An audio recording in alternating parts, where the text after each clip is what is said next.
How's it going, everybody?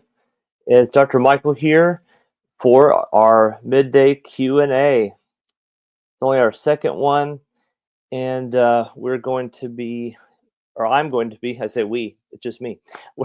We as in you and me, I guess. We're going to be live for whatever questions you have, and I'll be happy to answer them in the best way that I can right here on this live. And do let me know, or do drop your questions in the comments, either on Facebook if you're watching there, or on YouTube, and that's how we will play this little game. I was just going to make sure I'm sharing on Facebook in a couple places as we get started. Bear with me just for a second. Yeah, okay, we're good there, and just going to share to a couple places. Sorry, you're hearing me twice there. All right, we're good to go. All right, it looks like we've got a few people joining live. If you're here, the only price of admission is to like this video. There's 5 of you here. I hope there's 5 likes already. And if not, get going. What are you waiting for? It doesn't cost you anything to hit that like button. Yeah, but anyway, let me know if you have questions right now, or anything that pops into mind, burning questions about Parkinson's disease, or related topics. And that's what I'm here for. I'll be here as long as I need to. I try to keep these a maximum of 30 minutes. That's kind of a lot, actually. So if we can do 15, that's even better. Just for the sake of those watching a replay later. Although, like I say, as long as it's necessary. Okay, Shamim, hi. Thanks for joining live. You're back once again. So oh, sorry, you can't see this comment. So Shamim asks, I'm well, thank you. I appreciate that. And he says, does Cinemet help with dystonia in the feet and the toes? Cinemet can help with that. And the short answer, that's the short answer to the question. So let me just say, dystonia tends to be, that's a potential motor symptom of Parkinson's, and that can occur, typically that will occur at the wearing off periods between doses. So that's your most common time that you'll see dystonia, is like you're maybe due for a medication dose in the next 1 to 2 hours.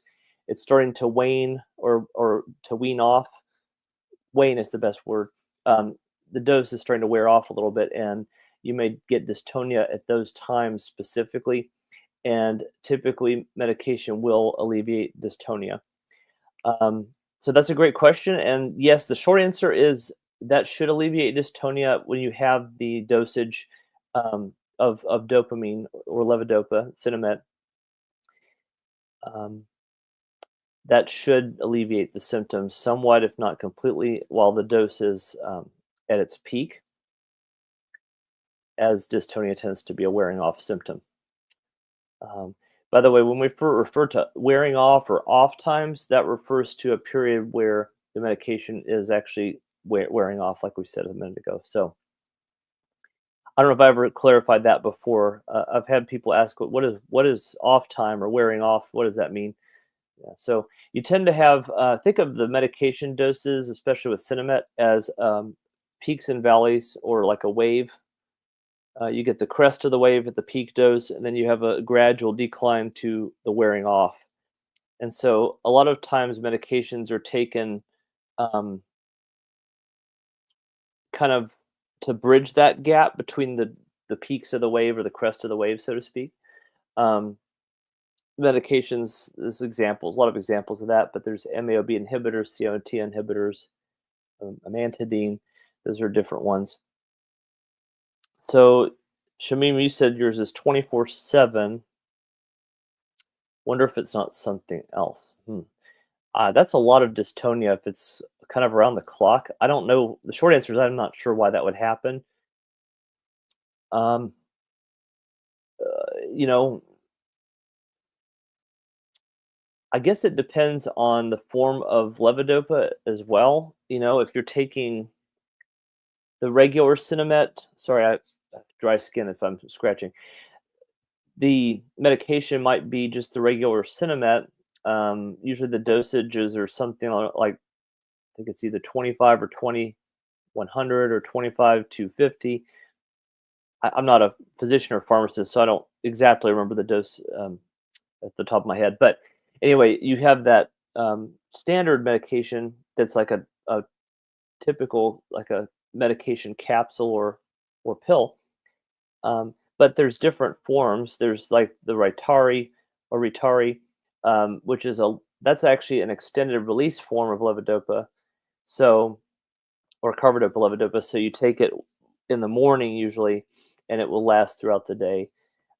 There's a newer drug in the United States market called Crexont, which is essentially a continued release version of levodopa or carbidopa levodopa. Um, and now there's of course down the new pumps, which are like a continuous dose under the skin, kind of like similar to like a diabetes insulin pump. Um, Pro Duopa, Pro. It's so new I forget the name of it, but that's the one that is a pump. So it could be the form of medication, Shamim, and I don't know for sure if that's the answer, but it could be the type of Cinemet because if you're taking the regular Cinemet, let's say 4 times a day or every 2 hours, whatever the dosage is, perhaps the dosage level isn't quite adequate to help the dystonia. Exercise, of course, helps um, often to break up that tone, but it's not a guarantee that it will last. So, um, obviously, medication is something that would be helpful uh, in managing that symptom. Um, Botox injections is another thing that will be commonly prescribed for dystonia, especially if it's persistent, like you're suggesting in your case, like you're describing rather in your case. Um, and the Botox injection, if you don't know, that will help to essentially paralyze the muscle in that area and not paralyze that you can't use it, but it will make it weaker so that there's not this strong tetany or contraction going on all the time. And yes, so yeah, that's a good question. I appreciate you asking. And it's important also for others watching and listening, watching, to know that it could happen more often than just at wearing off, which that's the most common time, but in your case, it's all the time. So that's pretty significant.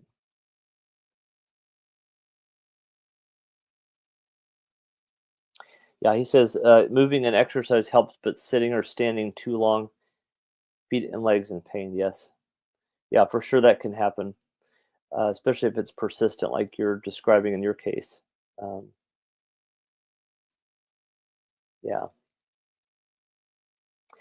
yeah, and I know I think we brought this up before um, in about the toe spreaders. That's something that can be used either in the where be worn in the shoe. It might be a little too wide to wear in the shoes because it does spread the toes out. But when relaxing, you can wear toe spreaders, which will help spread the toes out and stretch those muscles in the feet and toes out.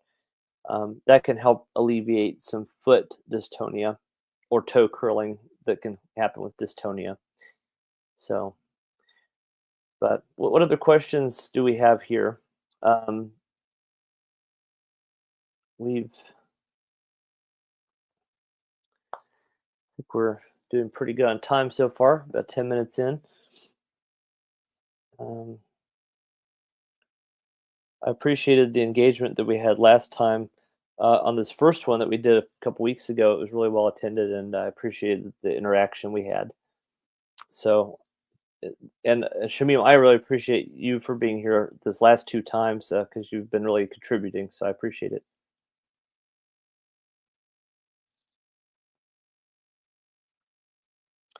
So Shamim said that he only feels it does not feel it. The only time he does not feel it is when he's sleeping because he takes CBD oil or I'm not familiar with Circadin, but anyway, CBD oil to help sleep. By the way, yeah, we haven't talked about CBD oil really at all on the channel, and I really need to. It's been a topic of interest with Parkinson's for a long time. Um, that can help with relaxation before sleeping, because there's CBD oils you can do like ingestion, like drinking or eating like edibles, like Shamim's talking about, or there's the CBD oils that can be, well, the oil that's in like a topical, like a cream, that can help with relaxing before bed. Um, and I'm just double checking one more thing here while we're talking. Okay, that's all good. Yeah.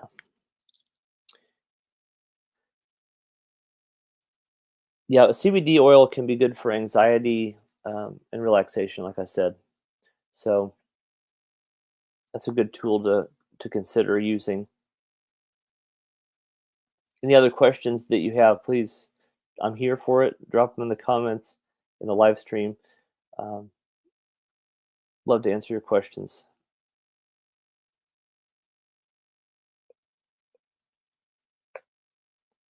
Just looking.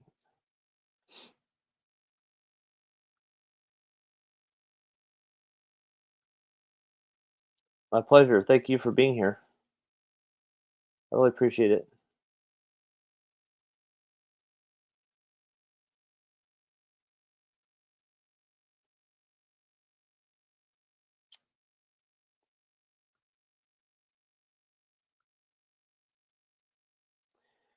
Okay. Yeah, I mean, if I'll hang around for another couple minutes. If you have questions, I'd be happy to answer them.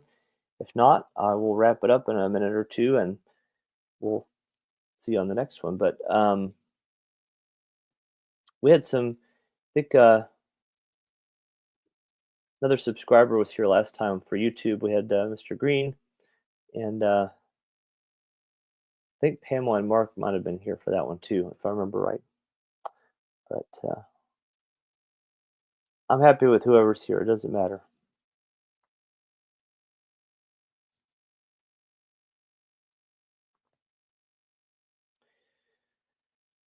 Yeah. Hope everyone had a great. I know not everybody watching is in the United States. Shamim, I think you're in South Africa. So, but we had the Thanksgiving holiday last week. It was really nice. And another YouTuber I watch actually commented on the Thanksgiving holiday, and it said it was his favorite holiday. I thought that was interesting. And the reason he said that that was the case was because you get to enjoy family and you get to have great food, but you don't have to have the obligation of gift giving, which you don't, of course, even at Christmas, you don't have to give gifts, but people feel obligated, I think. So there's that kind of unspoken pressure for gift giving at certain holidays. So I could agree with that. Actually, Thanksgiving is a wonderful time to reflect on what you're grateful for in life and the blessings that you have, and to enjoy each other's company and great food. So I love it too.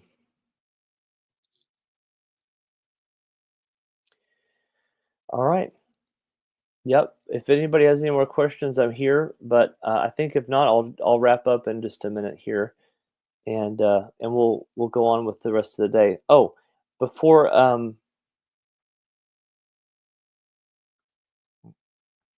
yeah, it says Shamim says, hope you enjoyed holidays, Thanksgiving holiday. South Africa, we're still at early in December. Yes, um, for sure. But Christmas is coming. It'll be here before you know it. So those of you who celebrate Christmas, um, or I guess if you're of the Muslim faith, it'd be I think it's Eid al Adha is coming up in December. Is that right? Anyway, holidays are happening. So forgive my ignorance. I know there's two major holidays. There's the Eid al Fitr and Eid al Adha. So I forget which time of the year they are. Anyway, I digress. I'm gonna go ahead and I think. Oh, before I conclude, I was going to mention really quick. If you are new watching this, or you're watching this on a replay and you haven't joined us before, If you want to test your knowledge confidence level with Parkinson's disease, just to see where you stand, there's a free quiz in the description of this video. So feel free to take that if you're interested. Obviously, it doesn't cost anything. You should get an email with your results. And yeah, I will be here for. So if you have time, try to come back at. Okay, so 8 is in March. That's right. Okay. Yes. But there's a second holiday, I'm pretty sure, right? Another big one. Anyway, um, if you can come back at 4:30 p.m., that's 4:30 p.m. Central Time in the U.S., which is that's getting late for you in South Africa, so you might need to sleep. But that is in a roughly 4 hours from now, just a little bit close to that. Yeah, so that's in the description, Shamim. So feel free to take that whenever you have a chance, whenever you have time. But yeah, at 4:30, I'm doing the What's Next Wednesday live stream, and that we're going to be talking about what's coming up in the video that's going to be dropping this weekend. And I think you'll be interested in that topic because it's going to be about atypical Parkinsonism versus Parkinson's disease, and basically comparing and contrasting those things, because there's a lot of conditions that mimic Parkinson's disease that are not truly Parkinson's disease. They just kind of appear to have Parkinson's-like symptoms. So those are called atypical Parkinsonism, not Parkinson's disease, but Parkinsonism, because it looks like Parkinson's. And the other name for that you might see is Parkinson's plus. So feel free to come back for that if you're inclined at 4:30. I'd love to see you here again in about 4 hours. But if not, I understand completely. So show some love in the comments, and I appreciate you all being here. Please do like the video. I said that at the beginning. It doesn't cost a dime to do this and to watch this.